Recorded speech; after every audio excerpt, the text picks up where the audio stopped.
Hi hello നമസ്തേ, എല്ലാവർക്കും കഫ്ലിക്സിലേക്ക് സ്വാഗതം. അപ്പോൾ നമ്മുടെ ഇലക്ഷനൊക്കെ കഴിഞ്ഞിരിക്കുകയാണ്. പലരും ഇപ്പം തന്നെ നമ്മുടെ പോളിംഗ് ശതമാനമൊക്കെ നോക്കിയിട്ട് പലരും ഭരണത്തിൽ കയറി കഴിഞ്ഞു എന്നാണ് പറയുന്നത്. അതെ, എല്ലാ മുന്നണികളും വിജയം സ്വയം പ്രഖ്യാപിച്ചു കഴിഞ്ഞിരിക്കുന്ന ഒരു സാഹചര്യമാണ്. അപ്പോൾ നമുക്ക് ഇന്ന് ഇത്തവണത്തെ ഇലക്ഷന്റെയും കഴിഞ്ഞ തവണത്തെ ഇലക്ഷന്റെയും കേരളത്തിലെ പോളിംഗ് എങ്ങനെയായിരുന്നു, വോട്ടർമാർ എങ്ങനെയാണ് ഇലക്ഷനോട് പ്രതികരിച്ചത്, എത്രത്തോളം പേർ ഇലക്ഷന് വോട്ട് ചെയ്യാനായി ബൂത്തിലെത്തി, അത് ഇൻസ്റ്റഗ്രാമിൽ മാത്രമേ പാർട്ടി പ്രവർത്തനവും വോട്ടിങ്ങിനുള്ള തയ്യാറെടുപ്പും ഒക്കെ ഉണ്ടായിരുന്നുള്ളൂ, അതൊക്കെ നമുക്കൊന്ന് വിലയിരുത്താം. അതുപോലെ തന്നെ ഈ പറയുന്ന പോലെ പെർസെൻറ്റേജ് നോക്കി ഭരണത്തിൽ കയറി ഭരണത്തിൽ നിന്ന് ഇറങ്ങി എന്നൊക്കെ പറയാൻ പറ്റുമോ? അതും കൂടെ നമുക്ക് പറയാം. സാധാരണഗതിയിൽ കേരളത്തിലെ എക്സിറ്റ് പോൾ ഫലങ്ങൾ പോലും പോളിംഗ് വല്ലാതെ ബാധിക്കുന്നുണ്ട്. പോളിംഗ് ശതമാനത്തിനനുസരിച്ച് എക്സിറ്റ് പോൾ ഫലങ്ങളിലും മാറ്റം നമ്മൾ കണ്ടിട്ടുണ്ട്. അവസാനം ഇലക്ഷൻ റിസൾട്ട് വരുമ്പോഴും ആ എക്സിറ്റ് പോൾ ഫലങ്ങൾ പലതും ശരിയായിട്ടുമുണ്ട്. അപ്പൊ ഇത്തവണ അങ്ങനെ ഏതെങ്കിലും തരത്തിലുള്ള വിലയിരുത്തലിലേക്ക് പോകാൻ കഴിയുമോ എന്ന് നമുക്കൊന്ന് നോക്കാം. അത് നമുക്ക് 2021 കേരള ഇലക്ഷന്റെ പോളിംഗ് ശതമാനവും വോട്ടർമാരുടെ എണ്ണം ഒക്കെ നോക്കാം. 2021 ആകെ വോട്ടർമാരുടെ എണ്ണം 2,75,03,768 ആയിരുന്നു. അതിൽ ആകെ പോൾ ചെയ്യപ്പെട്ട വോട്ട് 2,07,36,195 ആണ്. അതായത് 75.39% പേർ 2021 കേരളത്തിൽ തങ്ങളുടെ സമ്മതിദാന അവകാശം വിനിയോഗിച്ചു. എന്നാൽ 2026 വരുമ്പോഴേക്കും സാധാരണ വോട്ടർമാരുടെ എണ്ണം കൂടുകയാണ് ചെയ്യുന്നത്. എന്നാൽ ഇപ്പോൾ SIR വന്നതിന് ശേഷം ഉണ്ടായ പ്രത്യേക സാഹചര്യത്തിൽ പല വോട്ടർമാരും ലിസ്റ്റിൽ നിന്ന് ഒഴിവാക്കപ്പെടുന്നത് നമ്മൾ കണ്ടു. അതുകൊണ്ട് തന്നെ കന്നി വോട്ടർമാർ കൂടുതലായി വന്നിട്ട് പോലും കേരളത്തിലെ ആകെ വോട്ടർമാരുടെ എണ്ണം 2,71,42,952 മാത്രമാണ്. അതിൽ ഇപ്പോൾ ചാനലുകളും മറ്റും വരുന്ന ഇപ്പൊ അവസാനമായിട്ട് ഇലക്ഷൻ കമ്മീഷനും ചാനലുകളും എല്ലാം മുഖ്യധാര മാധ്യമങ്ങളും എല്ലാം പുറത്തുവിട്ട ഒരു കണക്ക് പ്രകാരം 78.13 അവർ പറഞ്ഞ പോളിംഗ് ശതമാനം. പിന്നെ കുറച്ചുകൂടെ ഏറ്റക്കുറച്ചിലുകൾ ഉണ്ടാവും, കാരണം അവസാന നിമിഷം ബൂത്തുകളിൽ പലതും തിരക്കുണ്ടായിരുന്നു. അപ്പൊ അതുകൂടി വരുമ്പോഴത്തേക്ക് നമുക്കൊരു അപ്രോക്സിമേറ്റ് എടുത്താൽ പോളിംഗ് ശതമാനം 78.50 വരെ എത്താം. അപ്പൊ നമ്മൾ അതാണ് ഇവിടെ അപ്രോക്സിമേറ്റ്ലി എടുത്തിരിക്കുന്നത്. കറക്റ്റ് ആയിട്ടുള്ള കണക്കല്ല. ഈ വോട്ടർമാരുടെ എണ്ണവും വോട്ട് ചെയ്ത എണ്ണവും പെർസെന്റേജും കറക്റ്റ് അല്ല. എന്നാലും ഇതിന്റെ ഒരുപാട് മാറ്റം വരത്തില്ല. ചെറുത് എന്തെങ്കിലും മാറ്റം അങ്ങോട്ടോ ഇങ്ങോട്ടോ ആയാലേ ഉള്ളൂ. അപ്പൊ ആ കണക്ക് പ്രകാരം 78.50% ആൾക്കാർ വോട്ട് കാസ്റ്റ് ചെയ്തിട്ടുണ്ടെങ്കിൽ വോട്ട് ചെയ്ത ആകെ വോട്ടർമാരുടെ എണ്ണം 2,13,06,217 ആണ്.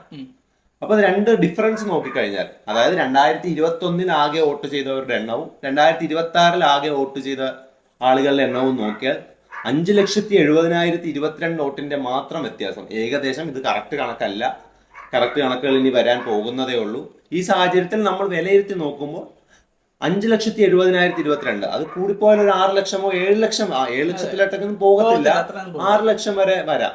അപ്പൊ അത്രയും പുതിയ വോട്ടർമാർ മാത്രമേ വന്നിട്ടുള്ളൂ. ഇത് നൽകുന്ന സൂചന, ഇതെന്തായാലും സൂചന നൽകുന്നതായിട്ട് തോന്നുന്നുണ്ട്. ഒരു സൂചന സത്യം പറയാൻ തരുന്നില്ല. ഇപ്പൊ പലരും അവരുടെ ഓരോരുത്തരുടെയും ഇൻഡിവിജ്വൽ ആയിട്ടുള്ള പാർട്ടി സപ്പോർട്ട് അവര് ഞങ്ങൾ കയറി നിങ്ങൾ ഇറങ്ങി എന്ന് പറയുന്നുണ്ട്. പക്ഷേ അത് ഒരു വേലയില്ലാത്ത കാര്യമാണ്. ഈ 5,70,022 പേരുടെ പുതിയതായിട്ട് വന്നു എന്നതുകൊണ്ട് മാത്രം ഒരിക്കലും അതൊരു ഭരണസൂചികയായിട്ട് നമുക്ക് കാണാൻ പറ്റത്തില്ല. അപ്പൊ എനിക്ക് തോന്നുന്നു ഇതിൽ 5,70,000 വോട്ടർമാർ കൂടി എന്ന് പറയുമ്പോഴും അതില് ഒത്തിരി കന്നി വോട്ടർമാരുണ്ടാവും. അപ്പൊ അവരുടെ മനസ്സെങ്ങോട്ടാണെന്നൊന്നും നമുക്ക് പറയാൻ കഴിയില്ല. അതിനപ്പുറം രാവിലത്തെ പോളിംഗ് ശതമാനം കണ്ടിരുന്നു. രാവിലെ വലിയ തോതിലുള്ള പോളിംഗ് ആണ് നടന്നത്. എന്നാൽ ഉച്ചയ്ക്ക് ശേഷം അതൊരു മന്ദഗതിയിലെത്തി. ഭയങ്കര ചൂടായിരുന്നു. അതുകൊണ്ട് തന്നെ എനിക്ക് തോന്നുന്നു വോട്ട് ചെയ്യാൻ ആഗ്രഹിക്കുന്നവരെല്ലാം രാവിലെ വന്ന് വോട്ട് ചെയ്തതായിരിക്കാം. പക്ഷെ രാവിലെ ഇത്രയും അധികം പോളിംഗ് കണ്ടപ്പോൾ 90% പോളിംഗ് ശതമാനത്തിലേക്ക് പോകുമെന്നാണ് രാഷ്ട്രീയ കക്ഷികളും ഇലക്ഷൻ കമ്മീഷനും എല്ലാം വിശ്വസിച്ചിരുന്നത്. അതിന്റെ ഇതിൽ നിന്നായിരിക്കും കേരളത്തിൽ പൊതുവെ ഒരു ട്രെൻഡ് ഉണ്ട്. വോട്ടിംഗ് ശതമാനം കൂടുകയാണെങ്കിൽ UDFും വോട്ടിംഗ് ശതമാനം കുറയുകയാണെങ്കിൽ LDFും അധികാരത്തിൽ വരുന്ന ഒരു ട്രെൻഡ് പൊതുവെ നമുക്ക് കാണാൻ സാധിക്കും. പക്ഷെ അതിന് 2011 നമ്മൾ അതിനൊരു വ്യത്യാസം കണ്ടിരുന്നു. വോട്ടിംഗ് ശതമാനം കുറഞ്ഞിട്ട് വന്ന് UDF ആണ് അധികാരത്തിലെത്തിയത്. അതുകൊണ്ട് നമുക്ക് അതങ്ങനെ ഉറപ്പിച്ച് പറയാൻ പറ്റത്തില്ല. 2 സീറ്റിന്റെ ബലത്തിൽ അന്ന് UDF അധികാരം പിടിച്ചു.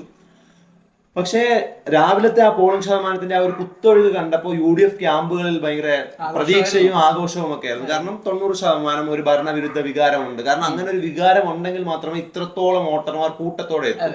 പക്ഷെ ഉച്ചയ്ക്ക് ശേഷം നമുക്കത് മനസ്സിലാക്കാൻ സാധിച്ചത് ഈ ചൂടിന്റെയും കാലാവസ്ഥയുടെയും പ്രതികൂലാവസ്ഥയൊക്കെ മുതലെടുത്ത് അല്ലെങ്കിൽ അത് മുൻകരുതലായി നേരത്തെ വോട്ടർമാരെത്തിയതാണ്. കഴിവതും രാവിലെ വെയിലിന് മുന്നേക്ക് വന്ന് വോട്ടിട്ട് പോവുക എന്ന ലക്ഷ്യത്തോടെ വന്നതാണ്. രാവിലെ അത്രത്തോളം പോളിംഗ് ശതമാനം ഉയരാൻ കാരണം. എന്നാൽ ഉച്ചയ്ക്ക് ശേഷം ഒരു മന്ദഗതിയിലേക്ക് പോയി കേരളത്തിൽ പ്രതീക്ഷിക്കാവുന്ന 78.50% എന്ന് പറയുമ്പോൾ വളരെ നല്ല പോളിംഗ് ആണ്, കനത്ത പോളിംഗ് ശതമാനം തന്നെയാണ്. പക്ഷെ നമ്മൾ കേരളത്തിൽ പ്രതീക്ഷിക്കുന്നതാണ്. അതുകൊണ്ട് തന്നെ ഇത് വ്യക്തമായ ഏതെങ്കിലും മുന്നണികൾക്ക് സാധ്യത നൽകുന്നുണ്ടെന്ന് നമുക്ക് തോന്നുന്നില്ല. അതുപോലെ തന്നെ വേറൊരു കാര്യം, മുമ്പത്തെ വർഷങ്ങളെ സംബന്ധിച്ച് നോക്കുമ്പോഴത്തേക്കും ഈ BJP എന്ന് പറയുന്ന ഫാക്ടർ ഇപ്പൊ കൂടുതൽ വർക്ക് ആവുന്നുണ്ട്. അതുകൊണ്ട് ഒരിക്കലും നമുക്ക് ഈ ഒരു അൽഗോരിതം വെച്ച് കാൽക്കുലേറ്റ് ചെയ്യാൻ പറ്റില്ല. അതാണ് നമ്മൾ പറഞ്ഞുകൊണ്ടിരിക്കുന്നതിന്റെ പൊരുൾ എന്ന് പറഞ്ഞു കഴിഞ്ഞാൽ, മുൻപ് ഈ വോട്ടിംഗ് ശതമാനത്തിന്റെ ഏറ്റക്കുറച്ചിലുകളുണ്ട്. കൂടിയാൽ UDF സാധ്യത, കുറഞ്ഞാൽ LDF സാധ്യത എന്ന് നമ്മൾ പറയുമ്പോൾ അവിടെ മൂന്നാമതൊരു കക്ഷിക്ക് വലിയ റോളൊന്നും ഇല്ലായിരുന്നു. പക്ഷെ ഇപ്പോൾ അങ്ങനെയല്ല. BJP കേരള രാഷ്ട്രീയത്തിൽ അതിൻ്റെതായ പങ്ക് വഹിക്കുന്നുണ്ട്. അതിനെക്കുറിച്ച് ഇന്ന് പ്രമുഖ നടൻ ജഗദീഷ് പറഞ്ഞത് നമ്മൾ കണ്ടതാണ്. ഇവിടെ വരുന്ന ഒരു പ്രശ്നം എന്ന് പറയുന്നത്, A എന്ന മുന്നണി 40 വോട്ട് കിട്ടുന്നു എന്ന് വിചാരിക്കുക, Bയും Cയും കൂടെ ചേർന്ന് 60. അതിൽ Cക്ക് കിട്ടുന്നത് 21 ആണെങ്കിൽ Bക്ക് 39 ആവും. 39 1 40 20 60. കൂടുതൽ Aക്ക് എതിരായിരിക്കും. പക്ഷേ Bയും Cയും കൂടെ ചേരുമ്പോൾ 60 ആണ്. ഇൻഡിവിജ്വലായിട്ട് നിൽക്കുമ്പോൾ 39 ആവുന്നുള്ളൂ. അപ്പൊ A ജയിക്കും. അപ്പൊ മൂന്നാമത് ആയി വരുന്ന സ്ഥാനാർത്ഥിയുടെ വോട്ടാണ് ഇവിടെ വിജയെ തീരുമാനിക്കുന്നത് എന്ന ഒരു റീഡിങ്ങിലാണ് ഞാനുള്ളത്. അത് മനസ്സിലായില്ലേ? അതായത് ഈ രണ്ടാമത്തെ സ്ഥാനാർത്ഥി എന്ന് പറയുന്ന ആള് ചിലപ്പോ അയാള് ഈ 40-ന് മുകളിൽ കിട്ടിയാൽ മാത്രമേ Bക്ക് ജയിക്കാൻ കഴിയൂ. അപ്പൊ തീരുമാനിക്കുന്നത് മൂന്നാമത്തെ സ്ഥാനാർത്ഥിയുടെ വോട്ടുകളാണ്. ഈ മൂന്നാമത്തെ സ്ഥാനാർത്ഥി എന്ന് പറയുമ്പോൾ ഏതെങ്കിലും ഒരു മുന്നണിയായിട്ടല്ല ഞാൻ കണക്കാക്കുന്നത്. പല സ്ഥലത്തും പലതരത്തിലുള്ള ത്രികോണ മത്സരമാണ്. മൂന്നാമത്തെ സ്ഥാനാർത്ഥിക്ക് വേണ്ടി കൊടുക്കുന്ന വോട്ട്, അത് ജയിക്കില്ല എന്നറിഞ്ഞിട്ടും കൊടുക്കുന്ന വോട്ട്, അത് Aയോ Bയോ ബാധിക്കും എന്നാണ് എന്റെ ഒരു റീഡിംഗ്. അതുകൊണ്ട് എനിക്ക് പ്രഡിക്ഷൻ പറ്റുന്നില്ല. അപ്പോ ആ വീഡിയോയിൽ അദ്ദേഹം പറഞ്ഞതുപോലെ മൂന്നാം കക്ഷിക്ക് ലഭിക്കുന്ന വോട്ട് ഒരുപക്ഷെ ജയസാധ്യത ഇല്ലായിരിക്കാം. എന്നാൽ പോലും മൂന്നാം കക്ഷി പിടിക്കുന്ന വോട്ട് മറ്റ് രണ്ട് കക്ഷികളെയും ഫലം നിർണ്ണയിക്കുന്നതിൽ നിർണായകമാകും. അപ്പോ എനിക്ക് തോന്നുന്നു ഈ പോളിംഗ് ശതമാനത്തിന്റെ ഉയർച്ച അല്ലെങ്കിൽ വന്ന വോട്ടർമാരുടെ ഉയർച്ച, പോളിംഗ് ശതമാനം കണ്ടുകൊണ്ട് ഒരു നിഗമനത്തിലേക്ക് എത്താൻ നമുക്ക് കഴിയില്ല.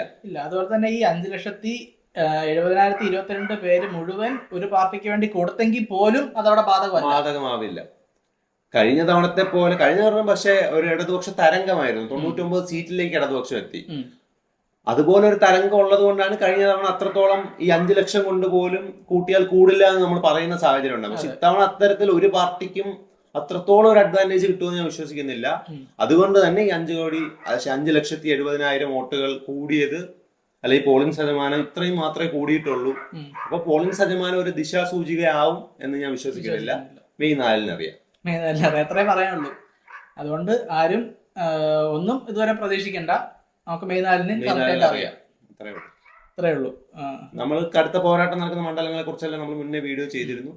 അവിടുത്തെ കാര്യങ്ങളിലേക്ക് ഇനി അത് ശരിയാവോ ഇല്ലയോ എന്ന് അറിയണമെങ്കിൽ ഏത് ഭാഗത്താണ് ഇനി കൂടുതൽ വോട്ടുകൾ പോൾ ചെയ്യപ്പെട്ടത്, ഏത് ബൂത്തിലൊക്കെയാണ്, ആ കാര്യങ്ങളൊക്കെ ഇനി അറിയണം. അതിനുശേഷം മാത്രമേ അതൊക്കെ പറയാൻ സാധിക്കൂ. അപ്പോൾ നമുക്കിനി മെയ് 4-ാം തീയതി റിസൾട്ടൊക്കെ വന്നിട്ട് കാണാം. അപ്പൊ അത്രയൊക്കെ ഉള്ളൂ. പുതിയൊരു എപ്പിസോഡ് വീണ്ടും കാണാം. അതുവരെ നമസ്കാരം.